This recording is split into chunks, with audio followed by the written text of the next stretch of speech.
Video, I will discuss how to calculate angles with straight lines and triangles. In this first video, I will discuss the rules and how to recognize several aspects of those.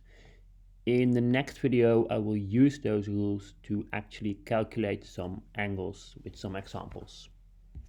The main rules you can use when calculating angles are these.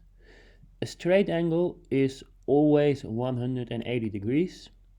A right angle is always 90 degrees. And if we have intersecting lines, then the opposite angles are equal. In a triangle, all the angles together, so the sum of the angles, is 180 degrees. And then we've got some special triangles. So in isosceles triangles, the base angles are equal, and in equilateral triangles, all angles are equal. So step 1 is that you need to know these rules.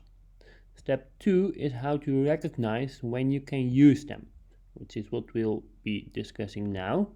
How to recognize straight angles, right angles, and special triangles. So in the figure on the left with vertex A, we've got 4 angles, A1, A2, A3, A4, and we see, importantly, 2 intersecting lines. So if we have 2 intersecting lines, we always have at least 2 important things. We have straight angles, because we have one full line, so a straight angle is basically a straight line around a vertex. And if we have intersecting lines, we also have opposite angles which are equal. So let's see if we can recognize some straight angles. Well, there are a lot of them. So angle A1 and A2 together follows the straight line.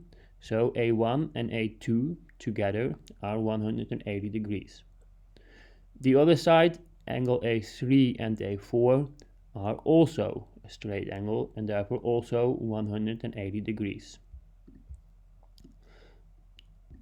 Then there's another straight line, so if we follow the other straight line, angle 2 and 3, angle A2 and angle A3 are also 180 degrees.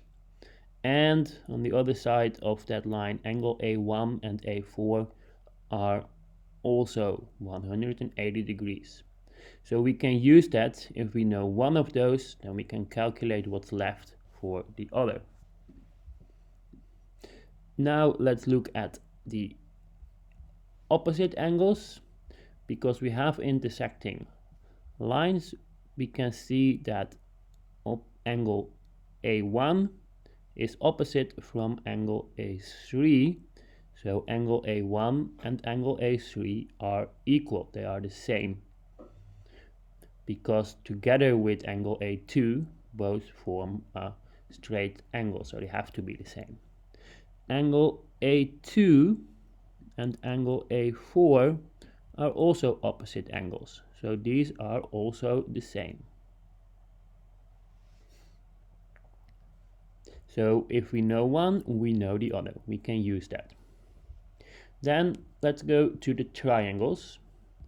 In the first triangle, triangle BCD, we can see the notations that BD, from B to D, is equal to CD.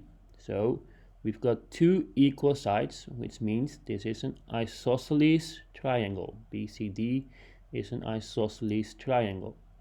And because the equal sides meet in vertex D, D is the vertex angle, and B and C are equal angles. So if we know one, we know the other, or if we know the total of B and C, we can divide it by 2 to find one of them. So we can see that it's an isosceles triangle because we have 2 equal sides, which we see because there's the little notations in the lines with the same number of stripes. In angle EFG, triangle EFG, we have a right angle. So we see this mark here, a little square. So we know that angle F is a right angle, so we know it is 90 degrees. In triangle PQR, we can see that all the sides have the same notations, which means that all the sides are the same length. And if all the sides of a triangle are the same length, then we have an equilateral triangle.